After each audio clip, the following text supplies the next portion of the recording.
Hello, my friends. I want to share with you a video that I have just received myself by Jeremiah Alphonsus and is entitled "The World is Becoming a Sodom and Gomorrah."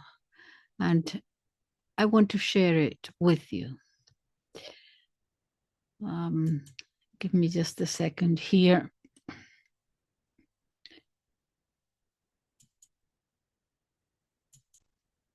What I'm about to read might be better titled, "The World is Becoming a Universal Sodom and Gomorrah." This is the latest letter by the Superior General of the SSPX, Dom Padiarani. My subscribers might be surprised that I'm going to read this letter, but it's simply too good not to spread far and wide. As you know, in the last several years, I've come to reject the recognize and resist position of the SSPX. And I've come to what I believe should be the true recognition of the SSPX, namely that as a manifest anti-Catholic, Francis cannot possibly be an actual pope, and that it takes no legal authority whatsoever to recognize this manifest truth, just as one need not be a coroner to recognize a dead body. Further, I reject the idea that Francis is just a bad father.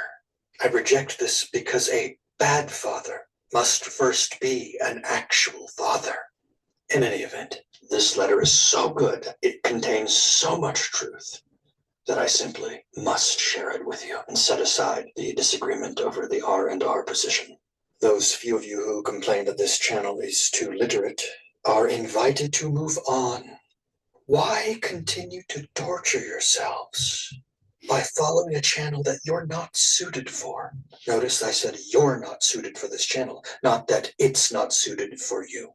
And so here it is from Dom Pagliarani. Dear faithful friends and benefactors, it has happened quite often in history that the world has had the sudden impression of waking up as another.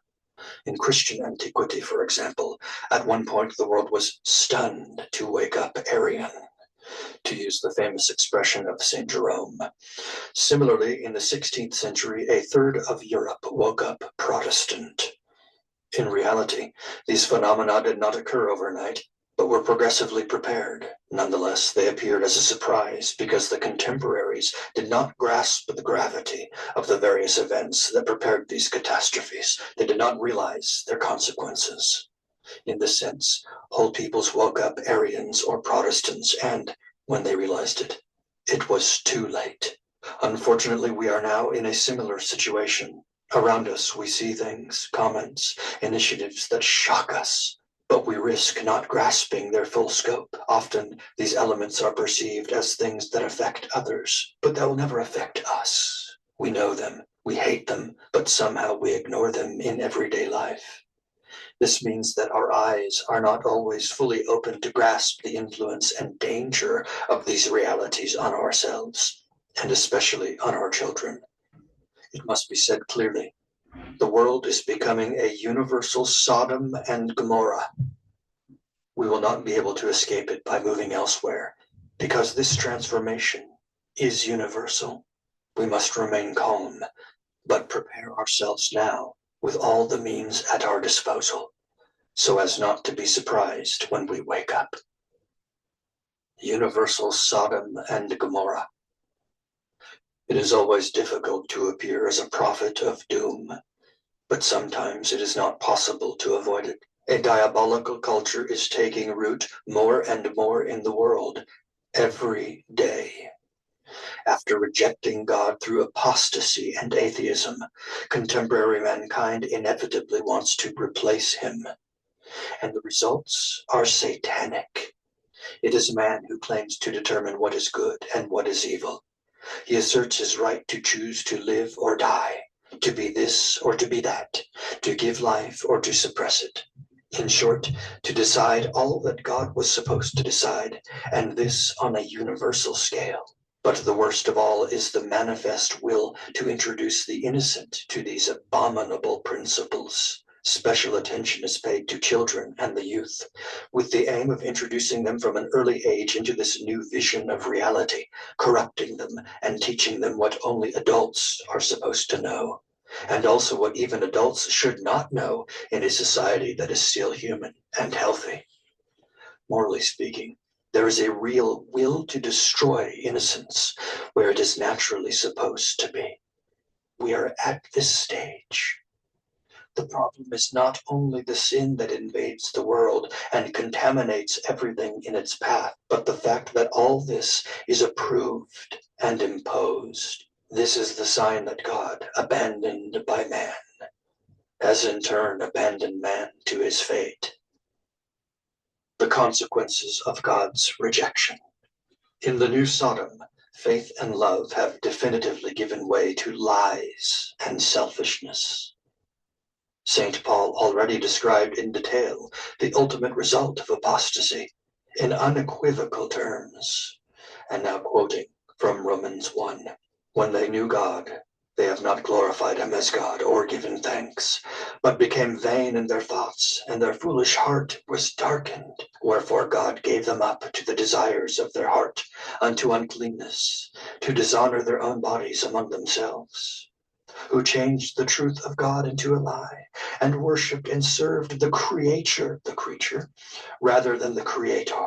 For this cause God delivered them up to shameful affections. And as they liked not to have God in their knowledge, God delivered them up to a reprobate sense, to do those things which are not convenient, being filled with all iniquity, malice, fornication, avarice, wickedness, full of envy, murder, contention, deceit, malignity, whisperers, detractors, hateful to God, contumelious, proud, haughty, inventors of evil things, disobedient to parents, foolish, dissolute, without affection, without fidelity, without mercy, who, having known the justice of God, did not understand that they who do such things are worthy of death, and not only they that do them, but they also that consent to them that do them.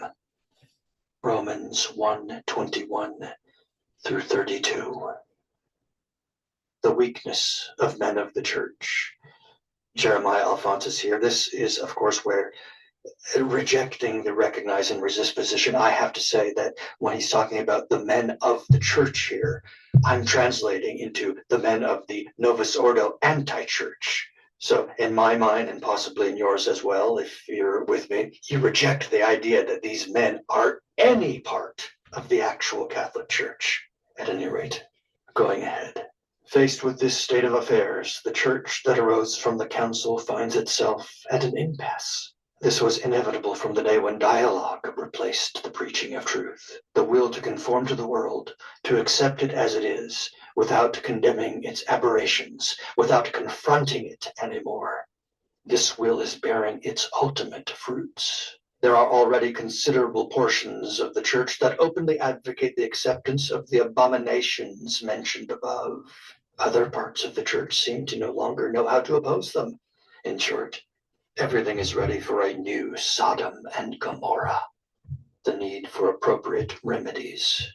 The first condition of any possible solution is to open our eyes and understand that this new paradigm affects us all.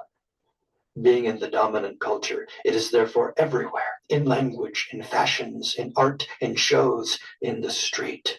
It is in the messages we constantly receive, because it is the prism of our time and through which everything is filtered and presented. We must be more aware of this. The air we breathe is poisoned. The internet, with which we are increasingly forced to live and consume, is poisoned, and it carries the plague, even to the most remote corners. All this necessarily affects us. And once again, the most vulnerable to this terrible poison are children and young people, starting with our own families. Christian heroism, its two essential characteristics. But what then, once we have opened our eyes? If God allows, as never before, this universality of evil, this new pagan empire, it is certainly with the aim of arousing Christian heroism throughout the world. We cannot live outside this empire, but we can live in it without being crushed by it. We can survive it to the extent that we ourselves discriminate ourselves. That is, we stand apart. This heroism, which Christians have already demonstrated in pagan empires, has two characteristic features. First, it begins, is nourished and develops in the dark. It needs distance to grow. It needs prayer to grow in the love of God and in the most radical hatred of sin. It cannot be done in one day. The great external acts, the expression of this heroism, have always been the result of a hidden constancy and a relentless perseverance over the years. The heroism of the cross presupposes the obscurity of the manger and of the house of Nazareth.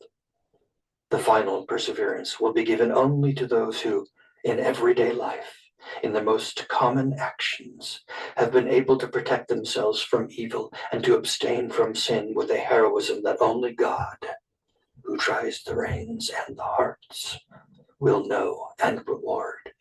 External declarations and actions without a pure heart, without a true inner conversion, would risk leaving us in illusion, even hypocrisy. Abraham possessed this pure heart fixed in God, and it allowed him to keep away from all that Sodom represented. Lot, though himself a just man, nevertheless chose to settle in Sodom and to remain there. This milieu, in spite of everything, pleased him, and his children unfortunately did not escape its bad influences. The second feature of this heroism, which must also manifest itself over the years, is the radical gift of self. It is the unequivocal sign of love. The profession of faith is effective only if it is accompanied by a true generosity in the gift of self to God, who makes us love all that he loves as he loves it, and hate all that he hates as he hates it. Without that love, we cannot have that hatred, and without this hatred, we cannot resist a seduction that will become more and more subtle, deep, and universal, a seduction from which Lot's family could not completely escape. I'm reminded of the line by St. Thomas Aquinas: the things we love tell us what we are. Credidimus caritati, three privileged weapons. Let us open our eyes now. Let us open the eyes of our children before we wake up engulfed in the new Sodom. Let us first teach our children with our example, our love, and our hate. I'm reminded again of Father Faber. Where there is no hatred of heresy, there is no holiness. Think of Francis. Let us not wait to protect them. Let us remove from our homes all that could help to propagate the spirit of the world without compromise, with a gentle and healthy intransigence. Let us not be naive or weak. No family, nobody may believe that they are safe. Corruption is already much deeper than we think, and its progression is unstoppable. At the same time, let us not forget that this battle is fundamentally supernatural. We do not confront satanic deceits with purely natural means. There are three main supernatural means, and we must rediscover them continually. The first is the Holy Mass. It is through it that our Lord continues to overcome the devil and sin. We will never appreciate this means in all its value, and we will never rely too much on it. It is the precious blood offered on our altars that will keep, until the end of time, the power to generate purity and virginity, even in the midst of the new Sodom. The Mass is the masterpiece of our Lord's love for souls, and it nourishes in them the same love that strengthens them to the point of self-giving. The second means is the Holy Rosary. This so ordinary means needs to be rediscovered in our families. We must see in it the way to immerse ourselves ever more into the great mysteries of the life of our Lord and Our Lady. Through this, guided by our Mother, we become able to imitate them in the offering of themselves to God, and in their spirit of sacrifice and in their purity. Unfortunately, in some cases, we are unable to find the necessary time to pray together. The rosary must remain, first of all, a daily family activity. It is around it that we must organize our day. In families where this is the rule, the grace of perseverance of children will not fail. The third means is certainly the most specific to the present situation to obtain perseverance. It is the Immaculate Heart of Mary. In his providence, our Lord wanted to offer us a refuge in the midst of Sodom and Gomorrah. It is into this shelter that we must enter. That is, we must establish between our heart and that of the Virgin such intimacy that we can know and admire the interior life of the Virgin, share her desires, her joys, her sorrows, and her concerns. We must share also, and above all, her willingness to cooperate unreservedly in the work of redemption. What will we then discover in this heart that we cannot find elsewhere? Above all, we will find the irresistible charity that makes souls invincible. That is where the secret of victory lies, and that is where it must be found. When a soul truly loves, it is ready to face any trial. All legitimate and understandable fears disappear. All weakness vanishes. Heroism becomes possible. Indeed, all that we have just mentioned in the few preceding reflections is a question of radical love, true love. The charity that God pours into our hearts always prevails. When love reigns, it subjugates. The love we are talking about is not synonymous with weakness, but with strength. It is the weapon that nothing can resist. Only the love of souls ready for martyrdom can triumph over the empire of selfishness and impurity. And it is in the Virgin's heart that we will find the example and the source of this love that no longer exists in the world, but which must be ours. Credidimus Caritate. God bless you all.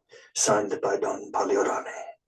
My friends, I urge you to spread this far and wide. And if you've made it this far, I want to reward you with 2 book recommendations related to this. These are golden books. The second book shown will be on the consecration to Mary. Priceless is this book, and I will include a video link with 5 conferences done by the author of this book and directly related to this book. May God be with you. What I'm about to read might... Okay. So here we are.